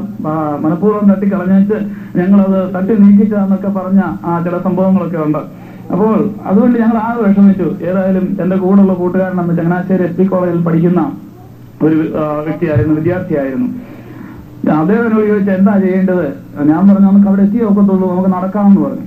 ഞങ്ങൾ രണ്ടുപേരും നടക്കാൻ തീരുമാനിച്ചു. കാരണം നടപ്പ് അറിയത്തില്ല, എപ്പോഴും ഇങ്ങനെ ലഹരിക്കകത്താണ്, കഞ്ചാവൊക്കെ അടിച്ച് ഏത് സമയത്തും നല്ല ജീരകച്ചടയും കഞ്ചാവൊക്കെ ഉണ്ടെങ്കിൽ കടമറ്റത്തച്ഛന്റെയും ഗീവറീസ് കത്തനാരുടെയും ശബരിമല ശാസ്താവിന്റെയും ഒക്കെ സേവ ഇങ്ങോട്ട് വരത്തുള്ളൂ. അതേ ആളുകൾ തന്നെ ഇങ്ങനെ വടക്കേന്ത്യയിലൂടെ കടന്നു കഴിഞ്ഞാൽ മാർവാടിയുടെ അടുക്ക ചെല്ലുമ്പോഴത്തേക്ക് പേര് മാറ്റും, പുറകിലൊരു വാലൂടെ വെക്കും, ഹനുമാൻ എന്നാകും പേര്. അപ്പോ ആള് അത് തന്നെ, ശക്തി അത് തന്നെ. പക്ഷെ ഓരോ സ്ഥലങ്ങളിൽ ചെല്ലുമ്പോൾ ഓരോരുത്തർ വിളിക്കുന്ന ദൈവങ്ങളെ അനുസരിച്ച് അതിന് വാലും കൊമ്പും കാലും ചെവിയും ഒക്കെ കിളിക്കും. അങ്ങനെ അത് പേര് മാറ്റി ഓരോ ശക്തി. കാരണം അവിടെ ചെന്ന ഹനുമാന്റെ സേന എന്ന് പറഞ്ഞെങ്കിൽ മാർവാടികൾ കാശ് തീർത്തുള്ളൂ. അവരോട് ചെന്നിട്ട് ശാസ്താവെന്നോ ഗ്യൂറിയസ് എന്ന് പറഞ്ഞാൽ അവർ തരത്തില്ല. അവർക്കത് അറിയത്തില്ല. അവർക്ക് അവരുടെ ദൈവം ഹനുമാനാണ്, അവരതിനെയാ ഭജിക്കുന്നത്. അതുകൊണ്ട് അത് പറഞ്ഞാലേ ഒക്കുള്ളൂ. അപ്പോൾ അങ്ങനെ ദൈവത്തിന് വാല് കിളിക്കുന്ന കാര്യമൊക്കെ ദൈവം വെച്ചാൽ പിന്നീട് ഞാൻ പറഞ്ഞുകൊള്ളാം. ഇങ്ങനെയുള്ള ഒത്തിരി വിഷയങ്ങള് ആളുകളെ പറഞ്ഞ് മനസ്സിലാക്കി എടുക്കുകയാണ്. ഏതായാലും ഞങ്ങൾ നടക്കുമ്പോൾ തന്നെ പോക്കറ്റ് കഞ്ചാവുണ്ട്, അത് തെറുത്ത് വലിച്ചാണ് ഞങ്ങൾ പോകുന്നത്. കുമ്പഴി അടുക്കാറായെന്ന് തോന്നുന്നു. ആ സമയത്ത് ഞങ്ങൾക്കെതിരെ ഒരു വണ്ടി വന്നു. പോലീസ് വണ്ടി, നല്ല പരിചയമുള്ള കൂട്ടുകാരൻ, കാരണം കോളേജിലെ കാര്യം പറയണ്ടല്ലോ, എന്നോട് പറഞ്ഞു, ആശാനെ പോലീസ് വണ്ടിയാ വരുന്നത്, വാനാ വരുന്നത്, നമ്മളെ അവർ കണ്ടെന്ന് പറഞ്ഞു. കാരണം അവരുടെ ലൈറ്റ് നമ്മുടെ മുഖത്തടിച്ചു എന്ന് പറഞ്ഞു. ഞാൻ പറഞ്ഞു, കുഴപ്പമില്ല, പേടിക്കണ്ട, നേരെ മുന്നോട്ട് തന്നെ നടന്നോളാൻ പറഞ്ഞു. ഞങ്ങൾ നേരെ മുന്നോട്ട് തന്നെ സൈഡിൽ കൂടെ നടന്നു. അപ്പൊ കയ്യിലിരുന്ന ബീഡി രണ്ടുപേരും വലിച്ചുകൊണ്ടിരുന്നത്. എന്നിട്ട് പോലീസ് വണ്ടി ഞങ്ങളെ കണ്ട് ചവിട്ടി നിർത്തി. ആ വാന്റെ അകത്തുനിന്ന് ഒരു സർക്കിൾ ഇൻസ്പെക്ടർ ചാടി ഇറങ്ങിയപ്പോഴേ ഞങ്ങൾ കയറി എന്റെ ബെൽറ്റ് കൂട്ടി അദ്ദേഹം ഒരു പിടി പിടിച്ചിട്ട് എന്റെ മുഖത്തോട്ട് നോക്കിയിട്ട് ചോദിച്ചു, ഒരു ലൈൻമാന്റെ പേര് ചോദിച്ചു. എന്നോട് ചോദിച്ചു, നീ അയാളുടെ മോനല്ലേടാന്ന് ചോദിച്ചു. ഞാൻ പറഞ്ഞു, അല്ല, ഞാൻ ആ ലൈൻമാനുമായിട്ട് യാതൊരു ബന്ധവുമില്ല. കാരണം ഇലക്ട്രിസിറ്റി ബോർഡുകാരുടെ സമരം നടക്കുന്ന കാലമാണ്. അപ്പോൾ ഈ അട്ടിമറിയൊക്കെ നടത്തും, പോസ്റ്റൊക്കെ മറിച്ചിട്ട് ഞങ്ങളെ അതിന് വല്ലതും വിട്ടിരിക്കാമെന്ന് അറിയാന് ഇവര് ഇങ്ങനെ സൈക്കോളജിക്കലായിട്ട് ചോദിച്ചതാണ്. അല്ല, ഞങ്ങളും അതുമായിട്ട് ഒരു ബന്ധവുമില്ലെന്ന് പറഞ്ഞു. പിന്നെ എവിടെ പോവാന്നൊക്കെ ചോദിച്ചപ്പോൾ ഞങ്ങൾ പറഞ്ഞു, പത്തനംതിട്ട ഒരു വീട്ടിൽ പോവാണ്, അവിടെ ഒരു രോഗിയെ ചികിത്സിക്കാനുണ്ട്, അതിന് പോവാണെന്ന് പറഞ്ഞു. ഈ സർക്കിളിന് കണ്ണിപ്പിടിച്ചിട്ട് ഇങ്ങനെ അടിമുടി എന്നെ ആപ്പാട് നോക്കിയിട്ട് അദ്ദേഹം ചോദ്യം ഇതാ, നീ ഇങ്ങോട്ട് മുളച്ചില്ലല്ലോടാ, അതിനൊന്ന് ചികിത്സിക്കാൻ തുടങ്ങിയോടാന്ന് ചോദിച്ചു. അപ്പം അതും പിടിച്ചു. പോലീസിന്റെ കിട്ടിയതല്ലേ, വിടുമോ? അതും രാത്രി നല്ല സമയത്താണ് കിട്ടിയിരിക്കുന്നത്. ആകപ്പാടെ എന്റെ കൂടെ നിന്ന് പുള്ളിക്കാരനെ വിറയ്ക്കുന്നുണ്ട്. കാരണം അവനറിയാം സംഗതി ഗുലുമാലാകുമെന്ന്. ഇതെല്ലാം പറഞ്ഞു. എന്നോട് ചോദിച്ചു, നിനക്ക് ലൈസൻസ് ഉണ്ടോ, രജിസ്ട്രേഷൻ ഉണ്ടോ? ഞാൻ പറഞ്ഞു, എനിക്ക് ലൈസൻസ് ഉണ്ട്, രജിസ്ട്രേഷൻ ഉണ്ട്, കാര്യങ്ങളെല്ലാം ഉണ്ട്. അതിന്റെ എല്ലാം വിഷയങ്ങൾ, നമ്പറൊക്കെ പറഞ്ഞു. ആരാ ഇതെടുത്ത് തന്നത്, എവിടുന്നാ കിട്ടിയതെന്നൊക്കെ ചോദിച്ചു. ആളിന്റെ പേരൊക്കെ പറഞ്ഞു. കേരളത്തിലെ ചില രാഷ്ട്രീയ നേതാക്കന്മാരുടെ ഒക്കെ പേര് പറഞ്ഞു, പരിചയമുണ്ടെന്ന് പറഞ്ഞു. ഏതായാലും കൊള്ളാം, ലൈസൻസും രജിസ്ട്രേഷനും ഒക്കെ ഉണ്ടെന്ന് മനസ്സിലായി. അതിന്റെ ചില പേപ്പറൊക്കെ കണ്ടു കഴിഞ്ഞപ്പോൾ അദ്ദേഹത്തിന് മനസ്സിലായി ഇത് പുള്ളി ചികിത്സയുള്ള പാർട്ടിയാണ്, ആള് ആയുർവേദമൊക്കെ പഠിച്ച ആളാണ് എന്ന് മനസ്സിലായി. ഗവൺമെന്റ് അംഗീകരിച്ചിട്ടുണ്ടെന്നും പിടികിട്ടി. എന്നാ പൊയ്ക്കോ, ഇനിയും വല്ലവരും കണ്ടാ ഞങ്ങൾ ഇങ്ങനെ ചോദിച്ചേറ്റാ വിട്ടെന്ന് പറഞ്ഞിരുന്നും പറഞ്ഞ് ആ പിടി വിടുകയും ഒരു പോലീസുകാരൻ വണ്ടിക്കകത്തും ചാടി ഇറങ്ങി. സാറേ വിടല്ലേ, കഞ്ചാവ് മണക്കുന്നുണ്ടെന്ന് പറഞ്ഞു. എന്റെ പോക്കറ്റില് വലിയൊരു കെട്ട് കിടപ്പുണ്ട് നേരം. കാരണം ഇവനെ വെളുപ്പിനെ പ്രസാദിപ്പിക്കണമെങ്കിൽ, തകട് എഴുതണമെങ്കിൽ, എഴുത്ത് വരണമെങ്കിൽ ഇതുണ്ടെങ്കിലേ ഒക്കത്തുള്ളൂ. വലിയൊരു കെട്ട് കിടപ്പുണ്ട്. അപ്പോൾ പിടി ഒന്നുകൂടെ മുറുക്കി ഞങ്ങളെ പിടിച്ച് വണ്ടിയെ കയറ്റാനുള്ള ആ ലക്ഷണമായി. ആ സമയത്ത് ഞാൻ അവസാനത്തെ അടവ് ഒന്നുകൂടെ ഒന്ന് പ്രയോഗിച്ചു നോക്കി. സാറേ, ഞങ്ങൾ കഞ്ചാവ് വലിക്കത്തില്ല, ഞങ്ങളിൽ അങ്ങനെ ഒരു സാധനമേ ഇല്ലെന്ന് പറഞ്ഞു. അപ്പോഴത്തേക്ക് എന്നാ ഞങ്ങൾ പരിശോധിക്കാം എന്നുള്ള മട്ടില് അദ്ദേഹം പോക്കറ്റ് കൈയിട്ട്, ആ കഞ്ചാവ് കിട്ട് കിടന്ന അതേ പോക്കറ്റ് തന്നെ ഇദ്ദേഹം കൈയിട്ടു. പിന്നെ ഇതെന്താടാന്ന് ചോദിച്ചു. പോലീസ് മുറ ചോദിച്ചുകൊണ്ടാണ് ഈ കെട്ട് പോക്കറ്റിൽ നിന്ന് വലിച്ചെടുത്തു. ഇത് അഴിച്ചു.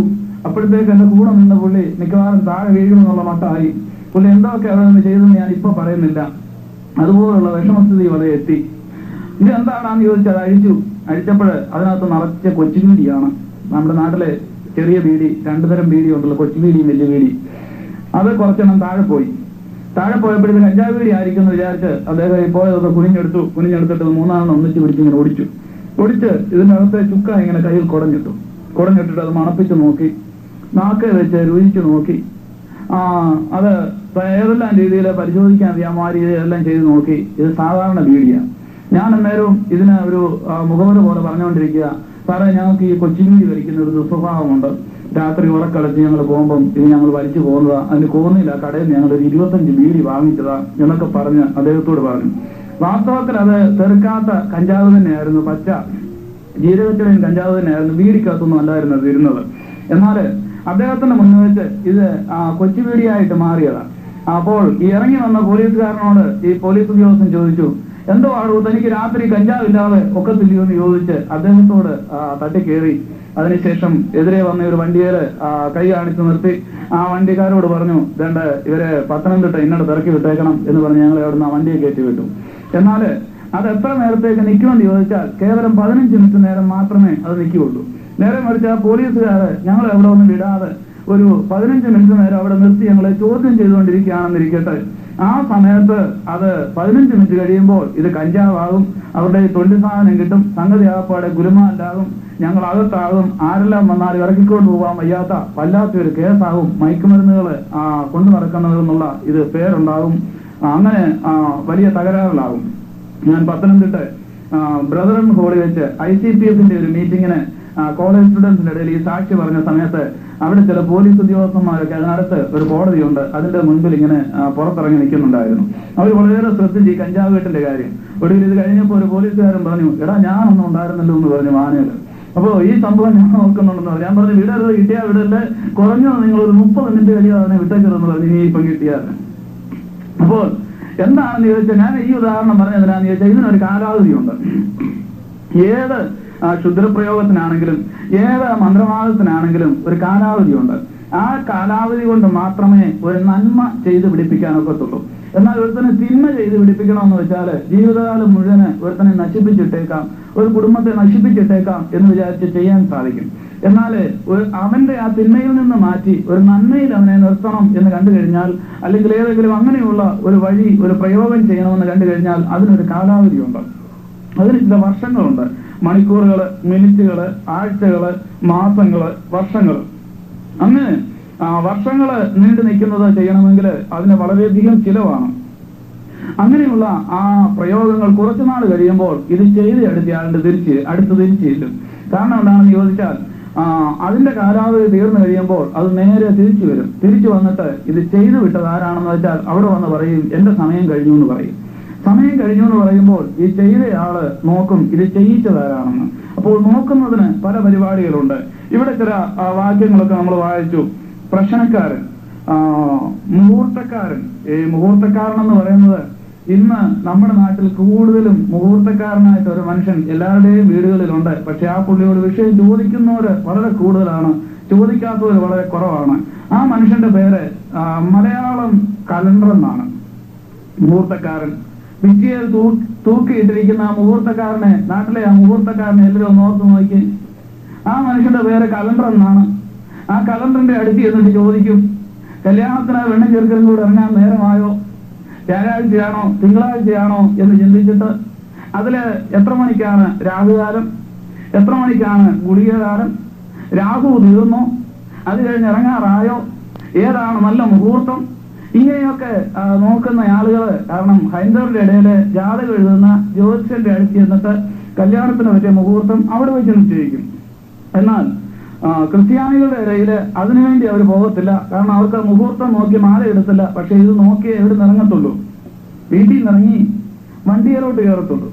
അങ്ങനെ ഈ മുഹൂർത്തക്കാരൻ അടിമയാകുന്ന ഒരു വലിയ കൂട്ടം ക്രിസ്ത്യാനികളെ നമുക്ക് കാണുവാൻ സാധിക്കും.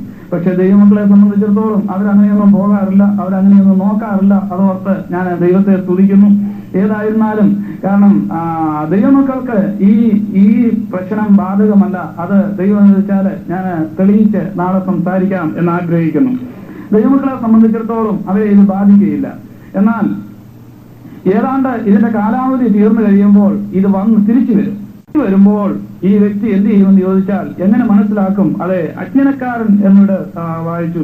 അതുപോലെ പ്രശ്നക്കാരന്, മുഹൂർത്തക്കാരൻ, ആഭിചാരകൻ, ക്ഷുദ്രക്കാരൻ, മന്ത്രവാദി, വെളിച്ചപ്പാടൻ. നമ്മൾ ഒറ്റ വാക്കി പറഞ്ഞാൽ ഇതെല്ലാം ഒരാളാണെന്ന് തോന്നും. പക്ഷെ ഇത് ഒരാളല്ല, അത് ആൾക്കിത് അറിയാമെങ്കിലും ഇത് പല പ്രയോഗങ്ങളാണ് ഇവിടെ എഴുതിയിരിക്കുന്നതെല്ലാം. അതിന് ഓരോരോ പ്രയോഗങ്ങൾ വേറെയുണ്ട്. പ്രശ്നം നോക്കി പറയുന്ന പ്രത്യേക കാര്യങ്ങളുണ്ട്. അതുപോലെ മുഹൂർത്തം നോക്കി പറയുന്ന കാര്യമുണ്ട്. ഈ ജാതക എഴുത്തുകാര്, ജ്യോതിഷന്മാര്, ഇവരൊക്കെ മുഹൂർത്തം നോക്കുന്ന ആളുകളാണ്, മുഹൂർത്തക്കാരാണ്. പിന്നെ ആഭിചാരം ചെയ്യാനായിട്ട്, ആഭിചാരം എന്ന് പറഞ്ഞാൽ കൂടുതൽ ഉദ്ദേശിക്കുന്നത് മറ്റൊരുത്തനെ എങ്ങനെയെങ്കിലും നശിപ്പിക്കുന്ന ദോഷം. അതുപോലെ തന്നെ ക്ഷുദ്രക്കാരന്, ക്ഷുദ്രവും അത് തന്നെയാണ് കൊണ്ട് കുഴിച്ചിട്ട് അതിനകത്ത് അതിന്റെ ഭാഷയിൽ പറയുകയാണെങ്കിൽ 3 രീതിയിൽ ആളുകളെ നശിപ്പിക്കുവാൻ സാധിക്കും. ഒന്ന് ആവാസം, കുടിയിരുത്ത്, കൈവശം. അപ്പോൾ ആവാസം എന്ന് പറഞ്ഞാൽ ഒരു സാത്താനെ ആവസിപ്പിച്ച് ഒരു മനുഷ്യനിൽ പ്രവേശിപ്പിച്ച് വിടുക. പ്രവേശിപ്പിച്ച് വിട്ടു കഴിഞ്ഞാൽ പിന്നെ അവനെ നിയന്ത്രിക്കുന്ന ആ സാത്താനായിരിക്കും. ആ സാത്താൻ പറയുന്നത് പോലെ എല്ലാം ഈ മനുഷ്യൻ ഇങ്ങനെ പോകും. കുടിയിരുത്തെന്ന് പറഞ്ഞാൽ ഒരു വീട് മൊത്തം നശിപ്പിക്കാനായിട്ട് ഒരു വീട്ടില് കൊണ്ടുപോയി ഇരുത്തുന്ന പദ്ധതികളുണ്ട്.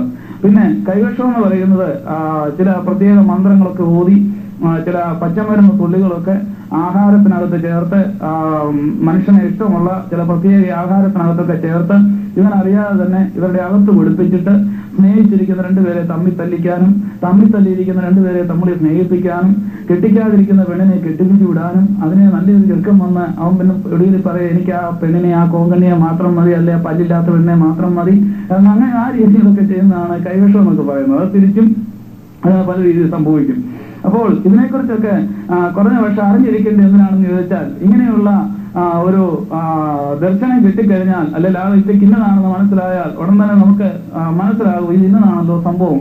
എന്നിട്ട് അതിനുവേണ്ടി നമുക്ക് ദൈവത്തിന് ചേർന്ന് പ്രാർത്ഥിക്കാൻ സാധിക്കും. തന്നെയുമല്ല പല കാര്യങ്ങളിൽ നിന്നും ദൈവമക്കൾക്ക് ഒഴിഞ്ഞിരിക്കുവാനും സാധിക്കും. ഇതുപോലെയുള്ള ഒത്തിരി ഒത്തിരി കാര്യങ്ങളുണ്ട്.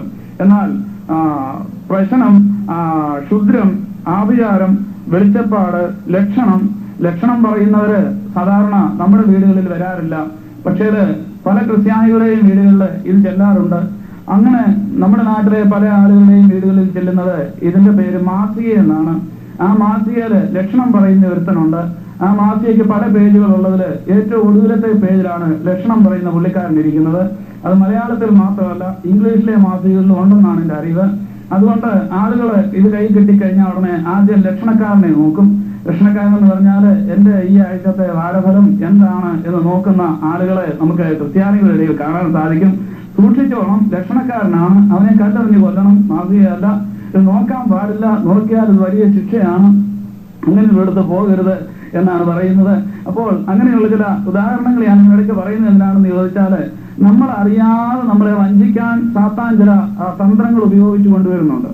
അങ്ങനെ നമ്മൾ അറിയാതെ തന്നെ നമ്മളെ ആ കുടുക്കിൽ അകപ്പെടുത്തി നമ്മളെ എങ്ങനെയെങ്കിലും ആ കുടുക്കിലാക്കാൻ വേണ്ടി സാത്താൻ കൊണ്ടുവരുന്ന ചില തന്ത്രങ്ങളാണത്. അത് ദൈവമക്കൾക്കും പ്രയോജനമുള്ള കാര്യങ്ങളായതുകൊണ്ടാണ് ഞാൻ പറയുന്നത്.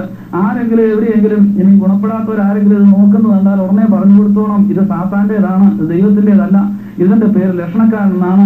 അതുപോലെ തന്നെ സമയം നോക്കി ഇറങ്ങുന്നവരോട് പറഞ്ഞോണം, ഇതിന്റെ പേര് മുഹൂർത്തക്കാരനെന്നാണ്, അത് നമ്മുടേതല്ല, അത് സാത്താന്റേതാണ് എന്ന് പറഞ്ഞ് മനസ്സിലാക്കാൻ വേണ്ടിയാണ് ഞാൻ ഈ കാര്യങ്ങൾ ഇത്രയും വ്യക്തമായിട്ട് പറയുന്നത്. അപ്പോൾ ഇങ്ങനെ മനുഷ്യനെ ആദിമകാലം മുതൽ തന്നെ ചെയ്യുകയും അതുപോലെ മറ്റൊരു മനുഷ്യനെ വല്ലവിധേനയും നശിപ്പിക്കാൻ നോക്കുകയും എങ്ങനെയാണ് ഒടുക്കിക്കളയുവാൻ സാധിക്കുന്നത്, എങ്ങനെയാണ് ആ മനുഷ്യനെ ഇല്ലാതെയാക്കുവാൻ കഴിയുന്നത്, എങ്ങനെയാണ് അവന്റെ ഉയർച്ചയെ തടയുവാൻ സാധിക്കുന്നത്, അങ്ങനെ സാമ്പത്തികമായ വിഷയത്തിൽ കൂടി ലോക മനുഷ്യര് മന്ത്രവാദികളെ കൊണ്ട് പല പ്രയോഗങ്ങൾ ചെയ്യിച്ച് ഒരു മനുഷ്യന്റെ സാമ്പത്തിക ഭദ്രതയും വീട്ടിലെ സമാധാനവും അവന്റെ ശരീര ആരോഗ്യവും നഷ്ടപ്പെടുത്തുവാനായിട്ട് ലോക മനുഷ്യൻ പരിശ്രമിക്കുന്നു. അത് ഞാൻ മുമ്പേ പറഞ്ഞല്ലോ, കൂടുതലും വേണ്ടപ്പെട്ടവരൊക്കെ തന്നെ ആയിരിക്കും ഈ കാര്യത്തിന് മുൻകൈ എടുത്ത് പ്രവർത്തിക്കുന്നത്. എന്നാൽ ഈ ക്ഷുദ്രക്കാരെ കൊണ്ടോ അല്ലെങ്കിൽ മന്ത്രവാദികളെ കൊണ്ടോ ചെയ്യിപ്പിക്കാതെ, മറ്റാരും ചെന്ന് ചെയ്യിപ്പിക്കാതെ സാത്താൻ തന്നെ നേരിട്ട് പ്രവർത്തനം നടത്തുന്നതായ മറ്റൊരു കൂട്ടരുണ്ട്. അവരാരാണെന്ന് ചോദിച്ചാൽ അത് ദൈവമക്കളുടെ അടുത്താണ് അവൻ പ്രവർത്തിക്കുന്നത്. അവന് മറ്റാരെയും പറഞ്ഞു വിടുകയൊന്നും വേണ്ട. ഏതെങ്കിലും ആളുകളെ കണ്ട് അവന് പൈസ കൊടുക്കേണ്ട കാര്യമില്ല. ഏതെങ്കിലും ആളുകളെ കൊണ്ട് തകിടെഴുതിച്ച് ആ വീട്ടിൽ കൊണ്ട് കുഴിച്ചിടേണ്ട കാര്യമില്ല. അങ്ങനെയും ഉള്ള പലരും ഉണ്ട്. വിശ്വാസികളുടെ വീടുകളിൽ അതേ പല സംഭവങ്ങൾ നടക്കുന്നുണ്ട്. കർത്താവിന്റെ ശ്രേഷ്ഠദാസന് യേശുയോറ്റാന് എന്നോടൊരു സംഭവം പറയുകയുണ്ടായി. അതിപ്രകാരമായിരുന്നു. അറിയപ്പെടുന്ന പ്രഗത്ഭനായ ഒരു ദൈവദാസന്റെ വീട്ടില് അദ്ദേഹത്തിന്റെ ഭാര്യയ്ക്ക് പെട്ടെന്നൊരു അസുഖം ഉണ്ടായി. ആ അസുഖം കാരണം എന്താണെന്ന് ആർക്കും ഒരു പിടിയും കിട്ടുന്നില്ല. വളരെ വിഷമിച്ചു, വളരെ ഭാരപ്പെട്ടു. അവസാനം അവിടെ ഒരു ബൈബിൾ സ്കൂളുണ്ട്. ആ ബൈബിൾ സ്കൂളിൽ പഠിച്ചിരുന്നതായ ദർശനവും വെളിപ്പാടുമുള്ള വ്യക്തികൾക്ക്, ചില ചെറുപ്പക്കാർക്ക് മനസ്സിലായി ഇതുപോലെ ആഭിചാരത്തിലെ ഒരു ബന്ധനം അവിടെ ഇട്ടിട്ടുണ്ട്, അത് ഇന്നടത്ത് കിടപ്പുണ്ടെന്ന് മനസ്സിലായി. അവരത് കണ്ടെടുത്ത് തന്നെ ചെന്ന് മാന്തി എടുത്ത് സ്തോത്രം ചെയ്ത് കളഞ്ഞു. അങ്ങനെ ആ സംഭവത്തെ കുറിച്ച് കേൾക്കുകയുണ്ടായി. അത് ഒരു സംഭവം മാത്രമല്ല, പലയിടത്തും പല സംഭവങ്ങൾ അങ്ങനെ നടക്കുന്നുണ്ട്. അങ്ങനെയുള്ളവരെ പലരും പല രീതിയിൽ വിമർശിക്കുന്നുണ്ട്. അത് കാലമുണ്ടായ കാലം മുതൽ തന്നെ, ലോകമുണ്ടായ നാൾ മുതൽ തന്നെ മനുഷ്യനെ വിമർശിക്കാൻ തുടങ്ങിയതാണ്. അതിന് ആരും ചെയ്യരുതെന്ന് പറഞ്ഞാൽ ചെയ്യാതിരിക്കത്തില്ല, ചെയ്യണമെന്നാണ് ഞാൻ പറയുന്നത്. കാരണം അതാകും തോറും നമുക്ക് ദൈവകൃപയും അതുപോലെ തന്നെ പ്രാർത്ഥിക്കുവാനുള്ള വിഷയങ്ങളും ഒന്നുകൂടെ കൂടിക്കൊണ്ടിരിക്കും. അത് അന്നും ഇന്നും എല്ലാ കാലത്തും നടക്കുന്ന കാര്യങ്ങളാണ്. യേശുവിനെ വിമർശിച്ചവരുണ്ടായിരുന്നു. മോശയെ വിമർശിക്കുവാൻ ദൂരെ നാൾ വന്നില്ല, സ്വന്തം സഹോദരി തന്നെ വിമർശിക്കുവാൻ തയ്യാറെടുത്തു. അങ്ങനെയുള്ള ഒത്തിരി ഒത്തിരി വിമർശനങ്ങളെ കുറിച്ച് നമ്മൾ കാണുന്നുണ്ട്. നമ്മുടെ വിഷയം അതല്ലല്ലോ.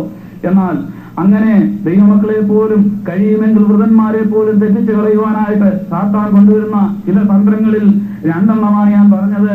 കലണ്ടറിനകത്തെ മുഹൂർത്തം നോക്കലും രാഹുകാലം നോക്കലും അതുപോലെ തന്നെ മാസികയുടെ അവസാനത്തെ പേജില് വാരഫലം നോക്കലും അങ്ങനെ നോക്കുന്നവരാരും കൃപയാൽ ഇവിടെ കടന്നു വന്നിട്ടില്ല. എന്നാൽ വളരെ ശ്രദ്ധിച്ചോണം. ആരെയെങ്കിലും കണ്ടുപിടിച്ചാൽ കാര്യം പറഞ്ഞ് മനസ്സിലാക്കി കൊടുക്കണം, ഇന്നതാണ് സംഭവം, അതുകൊണ്ട് ദയവായിട്ട് അങ്ങോട്ട് കണ്ണുകൾ പോകരുത് എന്ന് പറയണം. ഇപ്പോൾ തന്നെ കേരളത്തിലെ ഏറ്റവും കൂടുതൽ വിറ്റഴിയുന്ന പ്രഗത്ഭമായ എല്ലാ പത്രമാസികകളുടെയും അവസാനത്തെ പേജിൽ വളരെ വ്യക്തമായിട്ട് ഈ വിഷയം ഒരു പേജ് അതിനുവേണ്ടി വളരെ കൃത്യമായിട്ട് മാറ്റി വെച്ചിട്ടുണ്ട്. മറ്റൊരു കാര്യവും എഴുതിയില്ലെങ്കിലും വാരഫലം എന്ന ഫലം എഴുതും. ലക്ഷണക്കാരൻ വീടുകളിൽ കടന്നു ചെല്ലുന്നുണ്ട്. എന്നാൽ അങ്ങനെയുള്ളവരുടെ വാക്ക് കേൾക്കുകയോ അനുസരിക്കുകയോ ചെയ്യരുത്. പിന്നെ ദൈവമക്കളെ കബളിപ്പിക്കുവാനായിട്ട് മറ്റ് ചില വേഷത്തില് സാത്താൻ കടന്നു വരും. അത് നമ്മുടെ നാട്ടിലെ ചില വീടുകളുടെ മുറ്റത്ത് ചില ദിവസങ്ങളില് അമ്മ എന്നൊരു വിളി കേൾക്കാം. ആ വിളി കേട്ട് ഭിക്ഷക്കാരെങ്കിലും ആയിരിക്കുമെന്ന് വിചാരിച്ച് ആ വീട്ടിലെ അമ്മ ഇങ്ങനെ പുറത്തേക്കൊന്ന് നോക്കും. കഥകിൽ കൂടി പുറത്തേക്ക് നോക്കി അമ്മായിയുടെ മുഖം കാണുന്ന സമയത്ത് തന്നെ ആ മുറ്റത്ത് നിന്ന് വിളിച്ചയാള് ഒരു 2-3 കൂട്ടം കാര്യങ്ങൾ പറയും. ഒന്ന്, നിങ്ങളുടെ ரொம்ப കൊമ്പൻ ഇന്നടത്ത് വിദേശത്തുണ്ട്, അല്ലെങ്കിൽ പേർഷ്യയിലുണ്ട്, അല്ലെങ്കിൽ അമേരിക്കയിലുണ്ട്. ആ കൊമ്പൻ ഇന്ന മാസം തിരിച്ചു വരുന്നുണ്ട് ഇവിടെ. ആ കൊമ്പന്റെ വിവാഹമാണ് ഇന്ന മാസം. അതുപോലെ അവർ ആ കാര്യങ്ങളെല്ലാം പറയുമ്പോൾ ശരിയാണല്ലോ, കല്യാണം ഉറപ്പിച്ചു വെച്ചിരിക്കുകയാണ്, കല്യാണം ഇന്ന ദിവസമാണ് നടക്കുന്നത്, ഇന്ന മാസമാണ് വരുന്നത്. ഇതെല്ലാം ഓർത്തു നോക്കുന്നത് ശരിയാണ്. ഒരു സെക്കൻഡിനകം പെട്ടെന്ന് അങ്ങ് വീണു പോകും. മനസ്സറിയാതെ വരുന്നൊരു കാര്യമാണ്. പക്ഷേ അതിന്റെ പേരാണ് വെളിച്ചപ്പാടൻ എന്ന് പറയുന്നത്. പെട്ടെന്ന് കാര്യങ്ങൾ പറഞ്ഞ് മനസ്സിനെ മയക്കി എടുത്തിട്ട് അതിൽ മനുഷ്യൻ എന്തെങ്കിലും ഒരു വിശ്വാസം വരത്തക്ക രീതിയിൽ മനുഷ്യനെ ദൈവസന്നിധിയിൽ നകറ്റി കബളിപ്പിച്ച് കളയുന്നതായ ഒരു വലിയ കാര്യമാണ് അവിടെ നമുക്ക് കാണുവാൻ സാധിക്കുന്നത്. അപ്പോൾ ഇങ്ങനെയുള്ള അനേക സംഭവങ്ങളെ ഒരുപക്ഷെ ദൈവമക്കൾക്കും അഭിമുഖീകരിക്കേണ്ടതായിട്ട് വരും. എന്നാൽ മുഖത്ത് നോക്കി യേശുവിന്റെ നാമത്തിൽ പോ സാത്താനെ എന്ന് പറഞ്ഞ് കർത്താവിന്റെ രക്തത്തിൽ ആശ്രയിച്ച് മുന്നോട്ട് പോവുകയാണെങ്കിൽ നിശ്ചയമായിട്ടും ദൈവം നമുക്ക് ധാരാളം അനുഗ്രഹങ്ങൾ പകർന്നു തരും. കാരണം സാത്താന്റെ വെളിപ്പാടുകളോ വെളിച്ചപ്പാടുകളോ അല്ല ദൈവത്തിന്റെ പ്രവർത്തനങ്ങൾ എന്ന് പറയുന്നത്.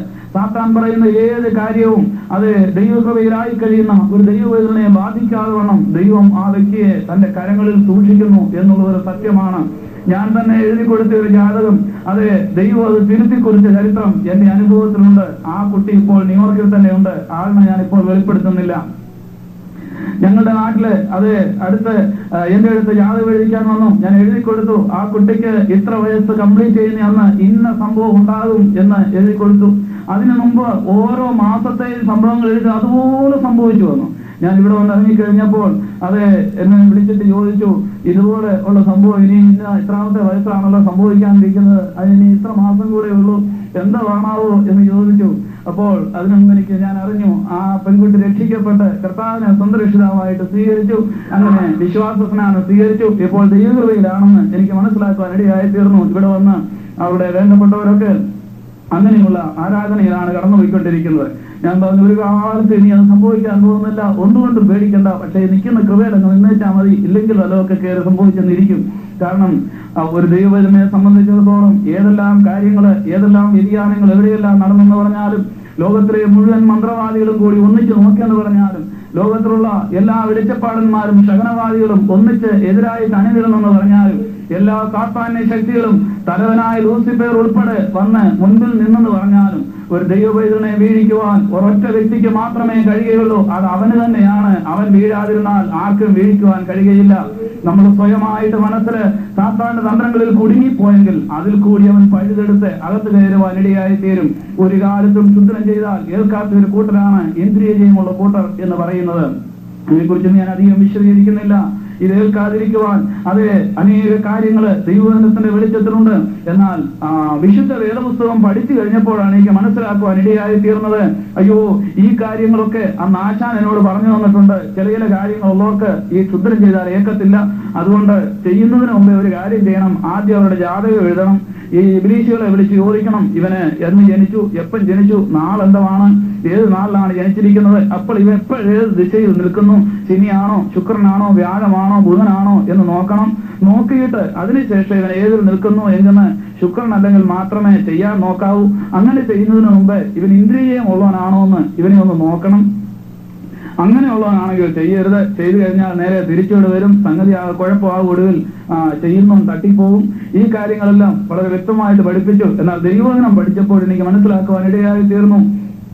ദൈവകൃപയിൽ നിൽക്കുന്നതായ ഒരു ദൈവവേദനയെ സംബന്ധിച്ചിടത്തോളം അതാണ് പഴയ നിയമത്തിലും പുതിയ നിയമത്തിലും ഒരുപോലെ പറയുന്ന ചില കാര്യങ്ങളുണ്ട്.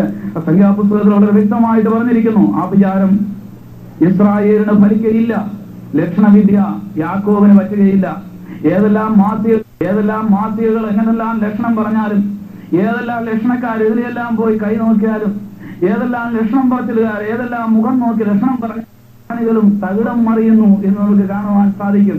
ശത്രുവിനെ സംബന്ധിച്ചിടത്തോളം അതേ ദൈവകൃപയിലായിരിക്കുന്ന ഒരു ദൈവവൈദ്യന്റെ ഭാവി നിർണയിക്കുവാൻ, അവന്റെ വർത്തമാനകാലമോ അവന്റെ ഭാവി കാലമോ നിർണയിക്കുവാൻ ഒരു കാലത്തും സാത്താനെ കൊണ്ട് കഴിയുകയില്ല.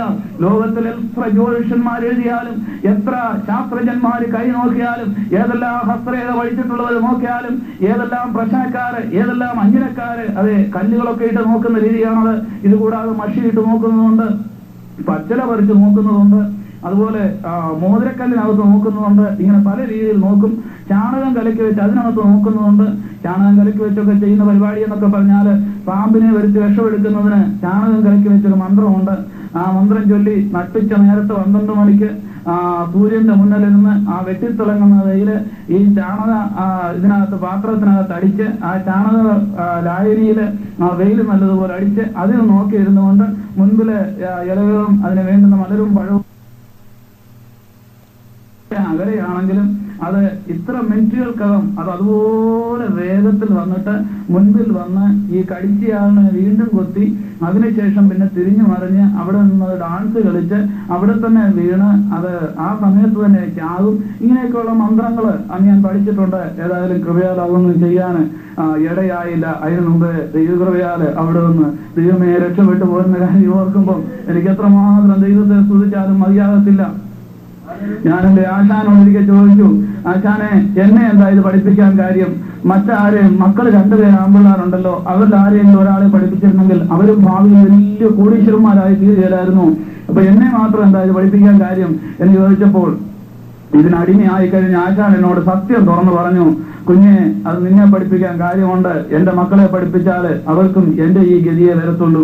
ഞാൻ വർഷങ്ങളായിട്ട് നോക്കുന്ന ഇതിനകത്തുനിന്നൊന്ന് മാറിക്കിട്ടാൻ എന്തെങ്കിലും ഒരു മാർഗമുണ്ടോ എന്ന് ഞാൻ എങ്ങനെയെല്ലാം മാറാൻ നോക്കിയാലും എന്നെ ചെകുത്താൻ വിടത്തില്ല. അവനെന്നെ പിടിച്ചു കെട്ടി പിന്നെ അതിനകത്ത് കൊണ്ടുപോയി ഇടുകയാണ് എന്ന് എന്നോട് പറയുകയുണ്ടായി. എന്റെ ഈ അനുഭവം അതായിരുന്നേനെ.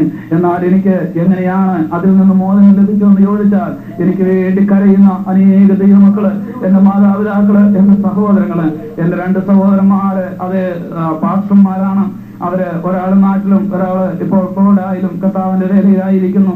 ആ പ്രിയപ്പെട്ടവരുടെ അനേകരുടെ നിലവിളിയും കണ്ണുനീരും ഒന്ന് മാത്രമാണ് എനിക്ക് ഈ ദൈവകൃപയിലേക്ക് കടന്നു വരുവാൻ ഇടയായി തീർന്നത്. എന്തുകൊണ്ടാണ് എന്റെ ആശാനെ അല്ലെങ്കിൽ മറ്റു പല മന്ത്രവാദികളെയും ദൈവം സന്ദർശിക്കാത്തതെന്ന് ഞാൻ ഒരിക്കൽ ചിന്തിച്ചു. ദൈവാത്മാവിക്ക് വ്യക്തമായിട്ട് മറുപടി തന്നു. അത് ദൈവം അവരെ ആരെയും സന്ദർശിക്കുവാൻ ദൈവത്തിനും വയ്യാഞ്ഞിട്ടല്ല, ദൈവത്തിന് അവന് കഴിവില്ലാഞ്ഞോ ശക്തിയില്ലാഞ്ഞിട്ടുമല്ല, പിന്നെയോ അവർക്ക് വേണ്ടി പുറകിൽ കണ്ണുനീർ ഒഴുക്കുവാൻ ആരുമില്ല. ദൈവം എപ്പോഴും കണ്ണുനീരിന് മുൻപിലാണ് പ്രവർത്തിക്കുന്നത്. ദൈവത്തിനൊരു മനുഷ്യനൊരു പ്രശ്നമല്ല ഒരുവൻ എതിരെ പോകുന്നു എന്നുള്ളതല്ല വിഷയം. കാരണം അവന് ബുദ്ധി കൊടുത്തിട്ടുണ്ട്, നന്മയും തിന്മയും അവന്റെ മുൻപിൽ വെച്ചിട്ടുണ്ട്. എന്നിട്ട് പറയുന്നു, നീ തിരഞ്ഞെടുക്കുക, ഏതിരെ പോകണമെന്ന് നീ തിരഞ്ഞെടുത്തുകൊള്ളുക. അങ്ങനെ ഒരു സ്വാതന്ത്ര്യം മനുഷ്യന് കൊടുത്തു.